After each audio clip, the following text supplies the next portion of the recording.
नमस्कार, मैं आकांक्षा सिंह। हमास ने शनिवार के दिन इजराइल पर रॉकेट हमला किया।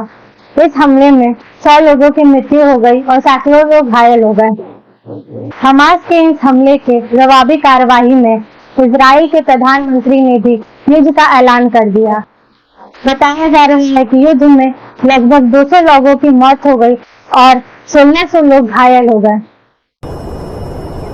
5, 4, 2, 1, מעולה.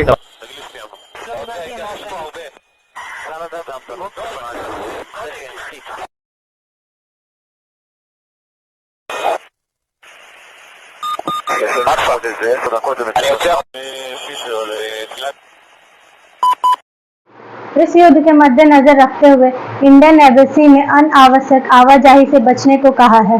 हम आपको बता दें कि इजराइल में भारत के लगभग 18,000 लोग रहते हैं। इस युद्ध का मेन कारण बताया जा रहा है कि कुछ इलाकों में दोनों देशों का अपना अपना कब्जा बताना।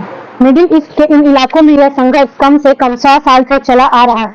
यहाँ वेस्ट बैंक, गाजा पट्टी और गोलन हाइट जैसे इलाकों पर विवाद है।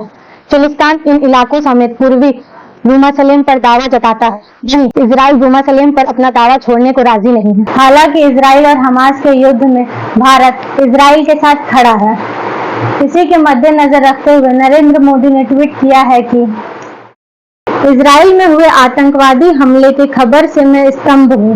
हमारी संवेदनाएं और प्रार्थनाएं निर्दोष पीड़ित परिवारों के साथ है। इस कठिन घड़ी में हम इजराइल के साथ एकजुटता से खड़े हुए हैं। दोस्तों, मैं इजराइल और हमास के युद्ध की घोर निंदा करती हूँ और मैं चाहती हूँ कि दोनों देशों के बीच युद्ध जल्द से जल्द खत्म हो जाए। पर मुझे एक बात से बहुत ज्यादा तकलीफ पहुंची है, वो है नरेंद्र मोदी का चुप रहना।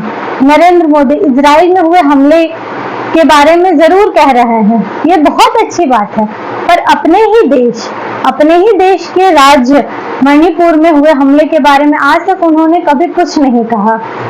क्यों मणिपुर के साथ सौतेला व्यवहार किया जाता है? क्यों आज तक मणिपुर के मुख्यमंत्री से इस्तीफे की मांग नहीं की गई? आज तक इतने महीने बीत जाने के बावजूद भी मणिपुर में सामान्य हालात नहीं बने हैं। आज भी लोग अपने सामान्य दिनचर्या पर वापस नहीं जा सके। और तो और ये गोदी मीडिया जो इजराइल की खबर को इतनी प्रमुखता से दिखा रहा है, जो दिखाना चाहिए, बहुत अच्छी बात है, पर मणिपुर में हुए हमले को इतनी प्रमुखता से उन्होंने नहीं दिखाई।